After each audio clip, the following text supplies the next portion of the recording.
Rapture becomes her. Chapter 20. As the days of February drifted by, prodded by the execution of Louis XVI in Paris, England and her allies declared war on France. The war cast a pall over the entire country, but as February gave way to March and a hint of spring teased the air, Emily marveled at the unexpected path her life had taken. Her marriage to Barnaby had been a monumental upheaval in her life, but there had been additional changes in the neighborhood since that stormy February morning they had exchanged vows. When Barnaby had reluctantly left Emily's bed that first morning after their wedding, ridding his house of all the extra guests had been on his mind. Just the sight of her flushed and drowsy-eyed as she snuggled deeper under the blankets sent a surge of lust through him, and it was all he could do not to sink back into bed beside her and awaken the passionate creature who had taken him to heaven last night.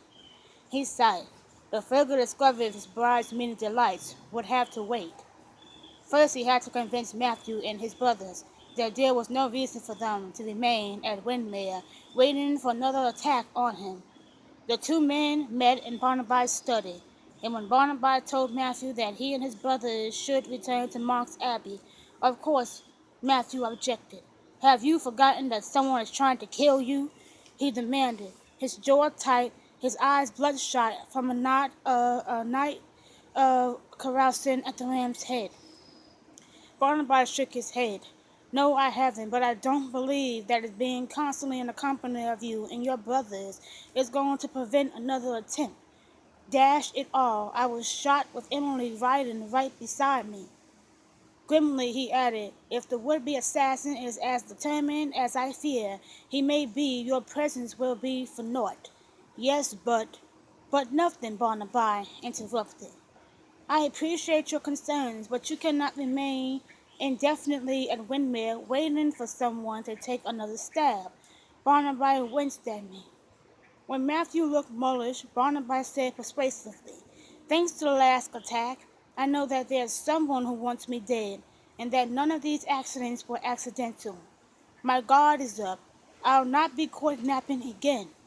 Lamb and my brother will provide the extra eyes that I need." He smiled. "And I have an even greater reason for wanting to stay alive now, Emily. I will take care to keep breathing, I assure you."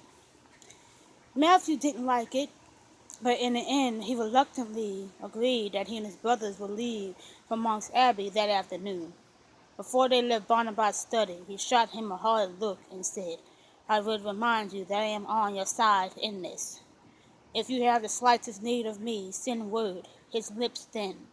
"I do not wish to inherit a title with your blood on it." Barnaby nodded and they parted. With that problem solved, Barnaby was able to return to his bride with the happy news that their guest would be gone in a matter of hours. Matthew and his brothers departed as promised, and Luke, who remained discreetly out of sight, allowed the newlyweds the privacy they craved. But by the first week of March, there was a new occupant at Windermere, Cornelia. If Emily hadn't already been in love with Barnaby, he would have stolen her heart when before the wedding he made it evident that he wanted Cornelia and Anne living with them at Windermere. God knows the place is big enough to house an army, and that the addition of two women won't make the least ripple. Caressing her cheek, he added, "I know that they are very dear to you, and that you would worry about them if we abandoned them to your cousin." He paused, made a face, and admitted, "I'm not saying they should move in immediately. I'd like us to have a few weeks to ourselves. But after that, I'd be most happy to have both ladies in residence, and what other staff they wish to bring with them." Pride had made Emily hesitate, and Barnaby had taken her into his arms and shook her gently.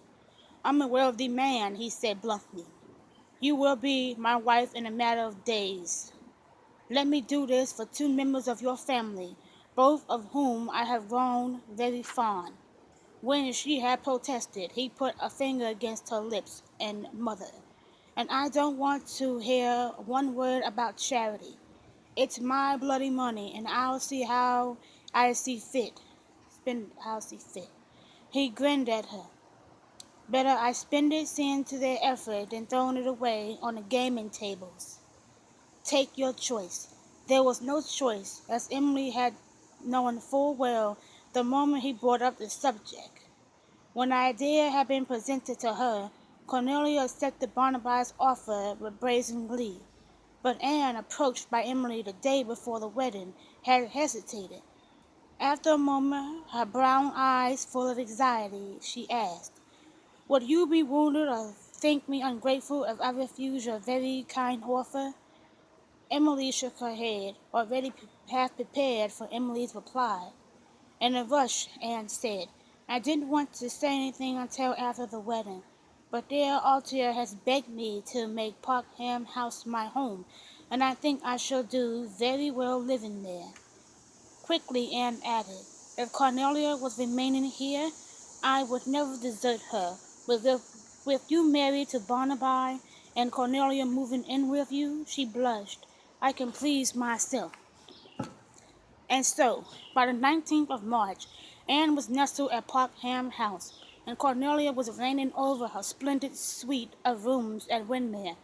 Agatha had come with her mistress to Windermere. As Cornelia had been moving in, Luke had been moving out. Finding him his own place had been accomplished easily. The dower house, situated a scant mile from Windermere, was sitting empty, and God willing, not likely to be used any time during the next 30 or 40 years. Like everything else connected with the estate, the Elizabethan manor house had been kept in immaculate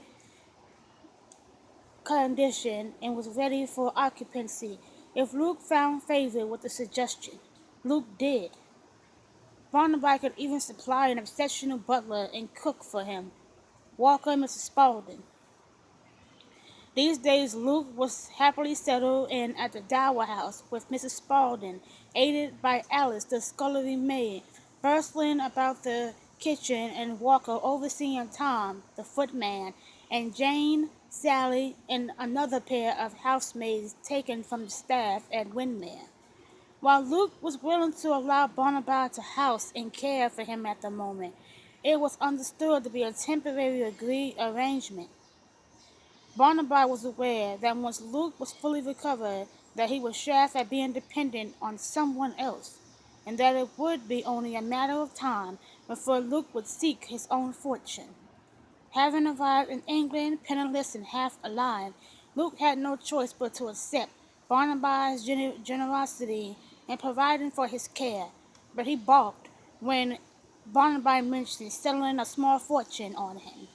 His azure eyes blazing in his thin, pale face, Luke declared roundly, "I know that I am in no condition or position to refuse your help, but darn it, Barnaby, I am quite capable of making my own way, with no help from you or anybody else. I cannot and will not turn into a parasite living off my rich relatives. Keep your blasted money. I'll make my own way." Unturped by Luke's outburst, he'd been expecting it. Barnaby murmured, "I know you will. Let us consider it more of a loan." He grinned at Luke. "Admit it.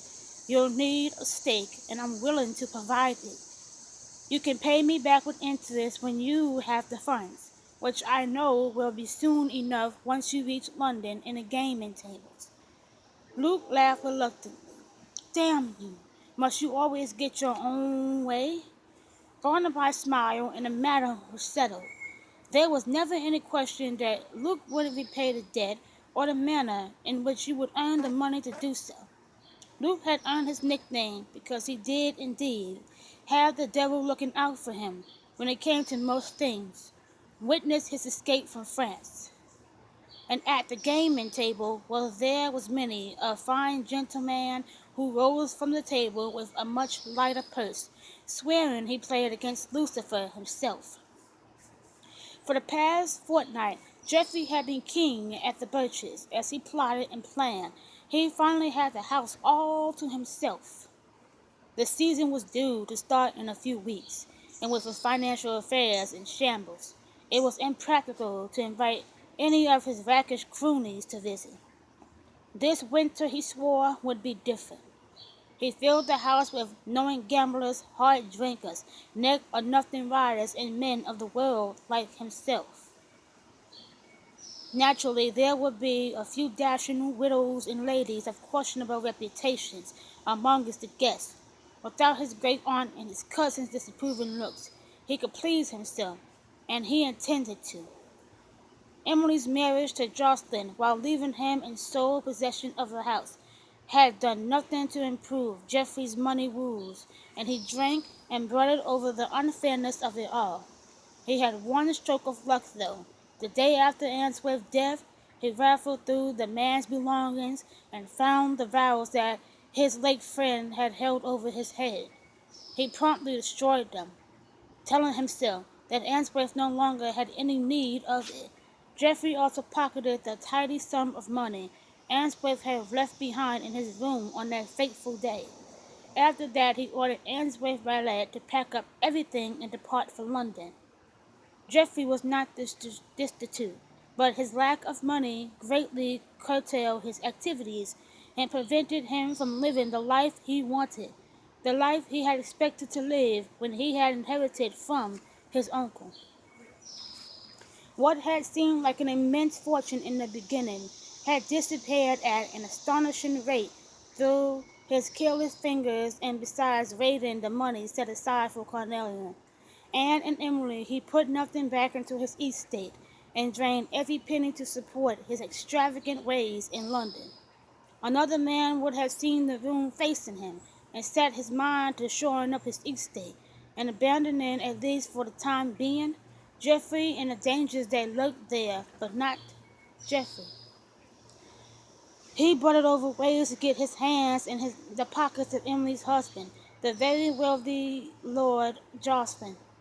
All he had to do, he decided, gambling with funds he did have, and drinking himself into a stupor at the Ram's Head night after night, was to come up with a plan, an idea to depart Jocelyn from his money. Emily never gave Geoffrey a thought, and while Barnaby had cleverly managed to provide employment for many of the dear people to her, Emily worried about the fate of Mrs. Gilbert and others in the village. "I can't just abandon them," Emily said unhappily to Cornelia, this unpleasant March day that they met in the morning room.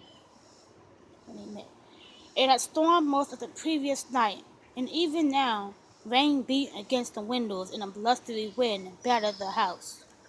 Barnaby had eaten earlier and a few minutes ago, after dropping a kiss on his wife's forehead, had left the ladies for a meeting in his study with his business man, Worley. Picking at the plate of coddled eggs and minced ham before her, she muttered, "I know that Barnaby is seeing that Jeb and his crew are employed, but what about everyone else?" Pushing around the eggs, she said, "Finding positions for Walker and the others was a stroke of luck enough. And I know that Barnaby has spoken to Lauren about coming to work for him. After all, the lambs have arrived," she snorted. "My husband was too noble to steal him from Geoffrey at the height of lambing season, but Lauren will soon take up his position as head shepherd at Windermere. Yet what of Mrs. Gilbert and Caleb and Miss Webber and the others? What is to be done about them?" Putting down her fork, she picked up a Shrewsbury cake Mrs. Easton had baked this morning, and Peckham had placed in the center of the table not 5 minutes previously. Emily topped her round caraway seed-flavored cake with raspberry jam. Cornelia preferred red currant jelly. Cornelia nodded as she finished slathering jelly on a warm cake. "I agree it is a problem." She sent Emily a troubled look. "While you may want to, you may not be able to save everyone you know." Emily's mouth tightened. "I have to try. I cannot simply abandon them now that my own need is no longer great." Her voice hardened with resolution.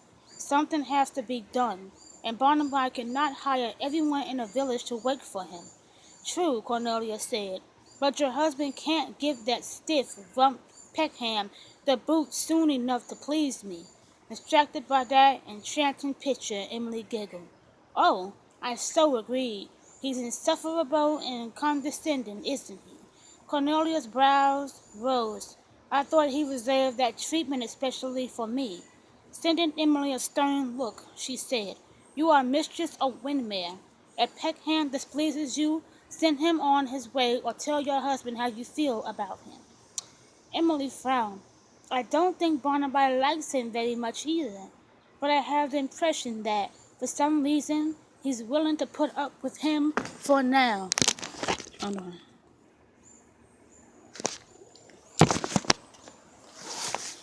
Emily was right.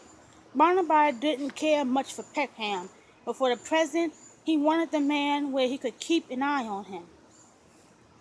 Lamb reported this morning that the slippery fellow had disappeared again last night, just as he had during the first week of March, little more than a fortnight also.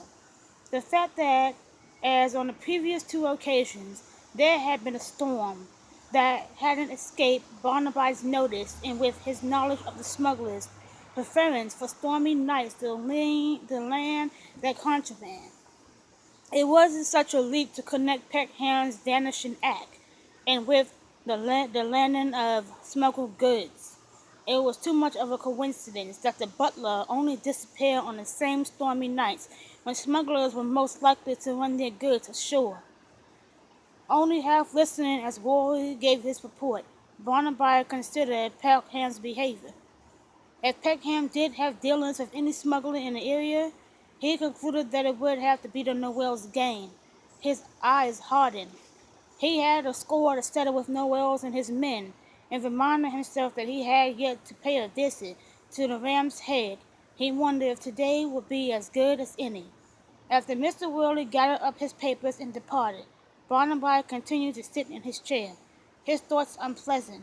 The knowledge that someone wanted him dead intruded into his mind. He had taken what precautions he could to protect himself, remaining securely within the confines of Windmere, but he realized that all he was doing was stalling. Sooner or later he had to expose himself to whoever had tried 3 times to kill him, and he acknowledged he was wary of hiding. His eyes narrowed. Perhaps more than one thing could be accomplished by a ride to the village. A plan forming in his head, Barnaby went in search of his wife. The word wife lingered sweetly in his mind, and he decided that it was a fine word, a word of which he was growing increasingly enamored. Just like he was with his wife, he admitted with a cheerful grin and a tingle of lust. The meeting with Worley had lasted longer than he expected, and Emily and Cornelia were no longer in the morning room. Cornelia had returned to her rooms, and Emily had retired to an informal room nearby that she liked for its bright pink chintz and leaf green decorations.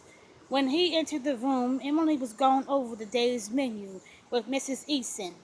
Normally, the butler oversaw anything to do with food and drink, but Emily had instituted the routine that Mrs. Easton conferred with her over the menus rather than with the butler.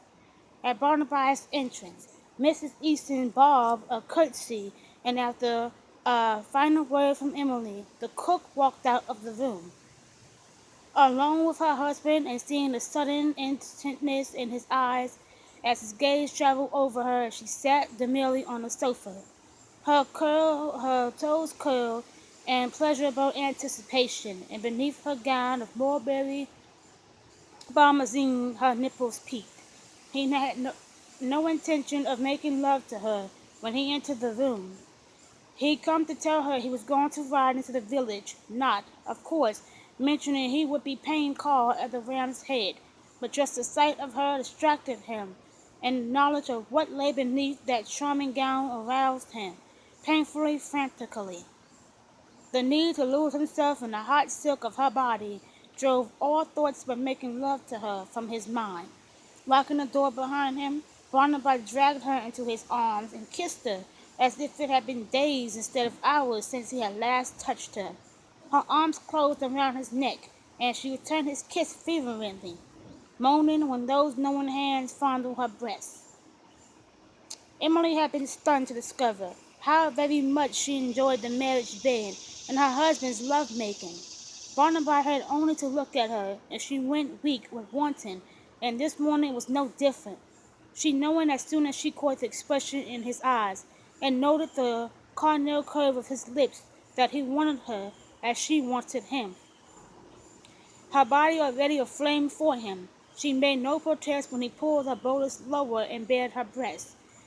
His hot mouth tasting her sent a delicious shudder through her, and she pressed closer to those marauding lips, her breathing quickening. She was honey and heat beneath his mouth, and Barnaby lost himself in her sweetness, full of the same desire and yearning that had Emily warm and willing in his embrace. His lips found her mouth once more, and he kissed her with increasing urgency. The brush of her body against his was more than he could stand, and Barnaby fumbled at the fastening of his breeches, and a second later his member engrossed and rigged sprang free. Emily's fingers slid along the smooth width, teasing him, making him groan before her hand tightened around him, and her hand began to move in a motion he had taught her. His mouth lifted from hers, and his eyes glazed with desire. He murmured, "I didn't mean to go this far. I really only meant to kiss you." Her lips red from his kiss, she murmured. "It was only to kiss me that made you lock the door, hmm?" Her fingers tickled the swollen arm he shuddered beneath her caress. "God, no," he admitted thickly. "I have visions of making love to you in every room in the place, but since we're here—" His hands moved beneath her skirt, sliding upward, until he found the welcoming dampness between her thighs. His fingers parted the pale gold curls, and she clung to him, as he stroked that soft flush until she was wreathing and mulling in his arms. Breathing harshly, Barnaby backed her to the wall, and lifting her, he panted, "Wrap your legs around me." She did so, gasping when he lowered her onto his shaft. Their mouths met, and locked together, he drove into her again and again, each violent pump of his body into hers, tumbling them closer to the edge, until at last they plummeted into the abyss.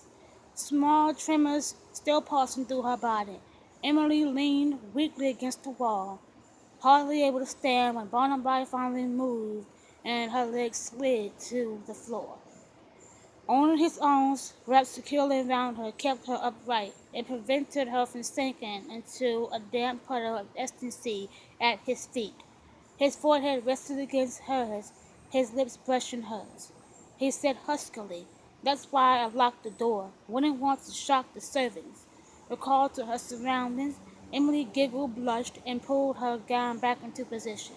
Shaking out her skirts, she was embarrassedly aware of a damp trickle between her legs. Good heavens, what had she been thinking? Suppose Peckham had knocked on the door? Her cheeks grew even hotter, and she wondered if the day would come that making love to her husband, whenever and wherever she wanted, would seem commonplace. She doubted it. Seating herself on a pink-chined sofa once more, she pushed into place the few strands of hair that had come loose from the cherry and black plaid silk ribbon Kate had wound through her curls this morning. Feeling more composed, she watched as Barnaby, who had already rearranged his clothing, walked over and unlocked the door. Joining her on the sofa, he took her hand in his, and gently kissing it, he murmured, "I find you far too ravishing for my own good. I didn't mean to fall upon you."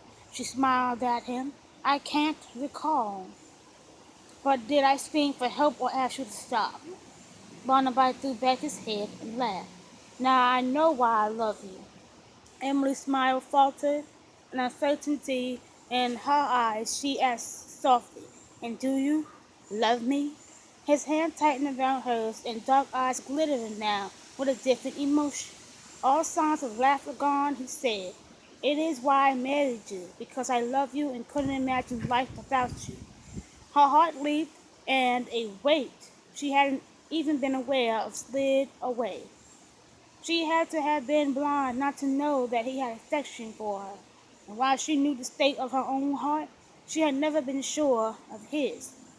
That he had a gallant and generous nature was obvious in the worry that it was those very traits that had prompted their engagement nagged at the back of her mind.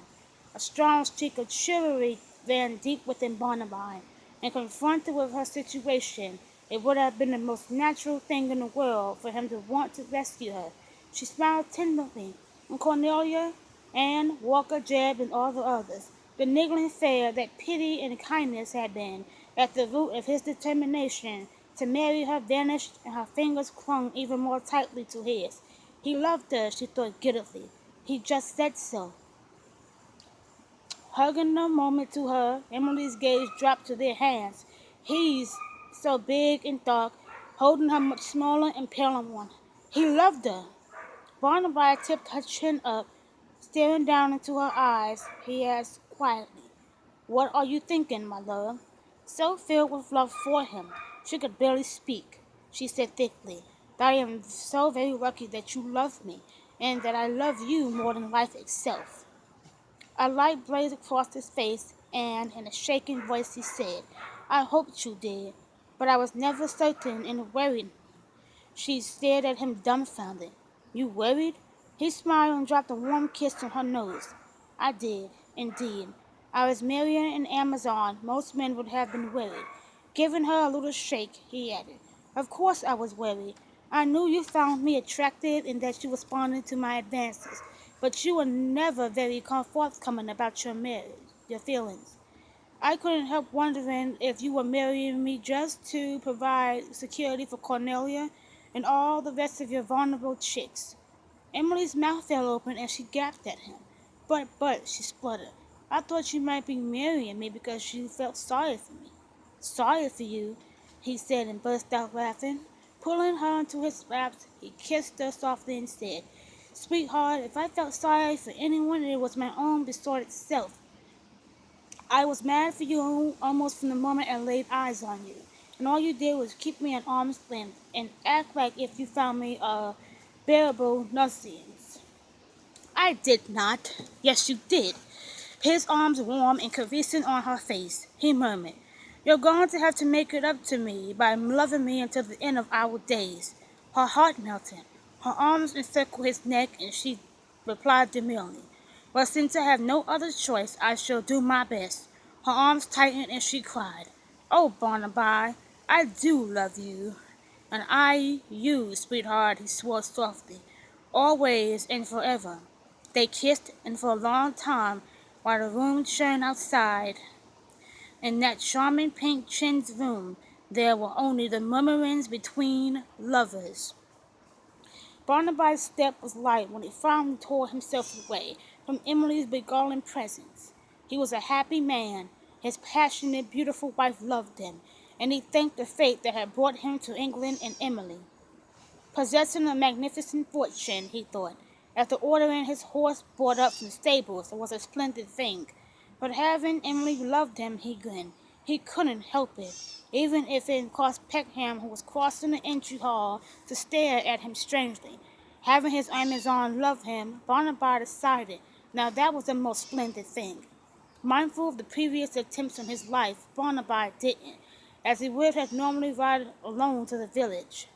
Lamb was at the Dower House, and knowing that there would be hell to pay if he didn't take either Lamb or Luke with him. A trip to the Dower House was in order. To pick up my nursemaids, he thought wryly. Mounting his horse, a lively brown filly with a pair of high white stockings on her rear legs and a big blaze running down her face, Barnaby set out for the Dower House. The day was cool, the wind blowing and the light rain falling, but he was too happy to let sullen weather ruin his mood. He let the filly, Glory, have her hair the first half of the ride, and she pranced and cavalried unfitted in the cool, damp air. With the last quarter mile, he reminded her of her manners. A few minutes later, they were trotting sedately up to the front door of the Dower House. Walker met him at the door, and bowing low, murmured, "My lord, it is good to see you." "Settling in, are you?" Barnaby asked as he handed Walker his gloves and hat.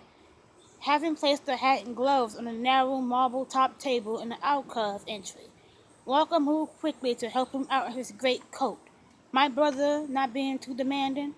Walker grinned. "Oh no, my lord. Master Luke is very easy to serve.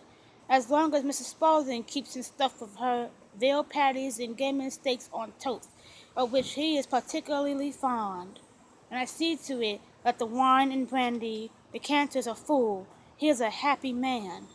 Barnaby laughed. That sounds like Luke. Show me to him. Luke was in a pleasant room with wainscoted and green figured silk walls to the side of the house. A Turkish rug in vivid shades of amber, gold, sapphire, emerald, and ruby lay on the floor, and green velvet drapes hung at the windows. A welcoming fire burned on the hearth of the faded brick fireplace in the corner. Luke was sprawled in a chair near the fire, studying the cards laid out on the table before him. Lamb, looking very much at home, sat across from him. Hearing the door open, both men looked up, and a welcoming smile lit Luke's face when he saw Barnaby. Rising to his feet, he clasped Barnaby's hand warmly and exclaimed, "Tins, I certainly didn't expect to see you today." Luke grinned at the rain spitting against the window. "In case you haven't noticed, it's filthy outside. Little Lamb nearly drowned on his way over here." "I noticed," Barnaby said, "but I have a desire to visit the ram's head." He shot Lamb a glance. "And since I am under orders not to stray from my nursemaid's watchful eye, I came in search of him." He grinned at Luke and added, "I'd be happy to have you join us if you don't think you'll melt." "Try and stop me," Luke said, the azure eyes gleaming with enthusiasm. "Perhaps I shall find someone to give me a good game. Lamb has no head for gambling. He has lost at least 2 fortunes equal to yours to me already today." There were little signs of invalid that Jeb had brought back to England just over a month ago. Luke's build was deceptively slender. He was still a little thin, although Mrs. Spaulding's cooking seemed to be taking care of that. The sulking look around his eyes was gone, and his skin had lost that unhealthy pastiness. His color was good these days, and the marking light was back in those brilliant eyes. Ignoring Luke's barb, Lamb scowled at Barnaby. "You just can't resist poking at hornet's nest, can you?" he growled. "You know me so well," Barnaby returned, smiling sweetly. Luke had been made privy to all that had occurred before he arrived in England, so he understood the exchange. He'd been too ill in the beginning to do more than speculate about who was trying to kill Barnaby and how to deal with the Noel's gain, but that time was past, and he was eager to lend his half-brother aid. Besides, he had had his own reasons for wanting to observe Noel's, no more than Barnaby did. He appreciated the attack by the Noel's gain the night he landed in England. Brushing aside Lamb's words, Luke said, "Bah, little Lamb, you act like an old woman sometimes." "At least I be old," retorted Lamb, "unlike a certain pair of devil-may-care scramps I could name." Luke and Barnaby grinned. Lamb was not amused. His gaze fixed on Barnaby, he said, "I would remind you that right now might not be the best time to tackle Noel's in his game." Barnaby looked innocent. "Who said anything about tackling Noel's?" Hold on.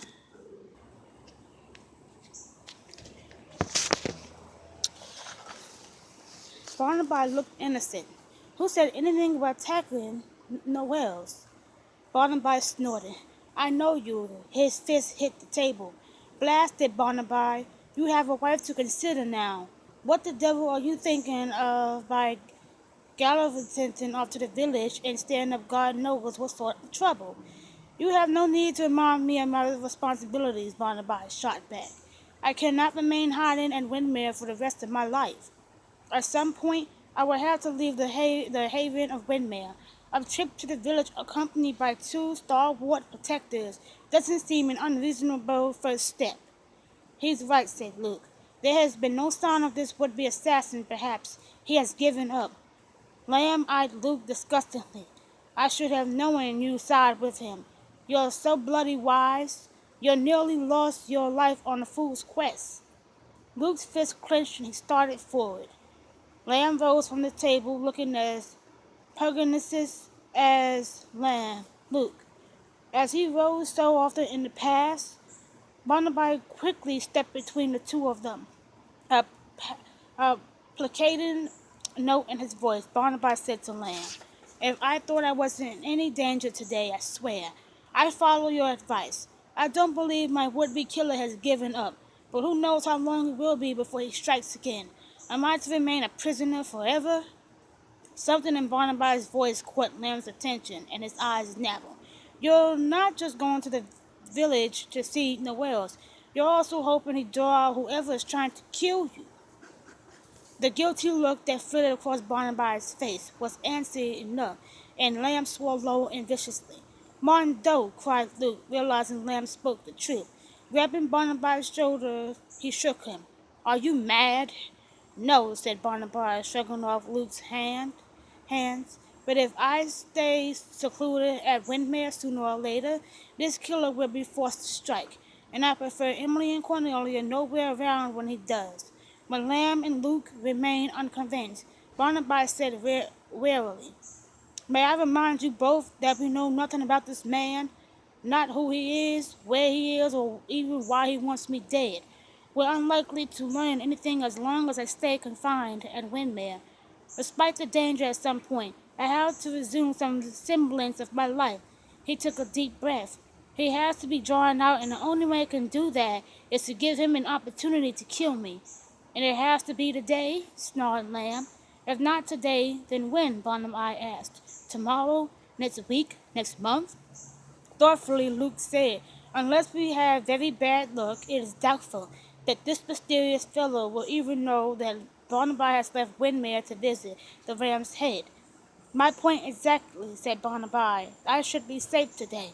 The danger will be greatest once I return to a more regular routine. Lamb wasn't happy about it, but in the end, he agreed that for today, Barnaby's ill-advised trip to the Ram's Head should be without peril. That is, he grumbled as the three men mounted in the light rain and prepared to ride to the village. If the pair of you don't get up or to any of your tricks. He bent a fierce eye on Luke. Especially you. Barnaby's in enough trouble without having to risk his neck pulling your chickens from the fire. Offended, Luke glared back at him. I am perfectly capable of taking care of myself, and I outgrew the need of your scolds long ago. Barnaby sighed. It was going to be a long ride.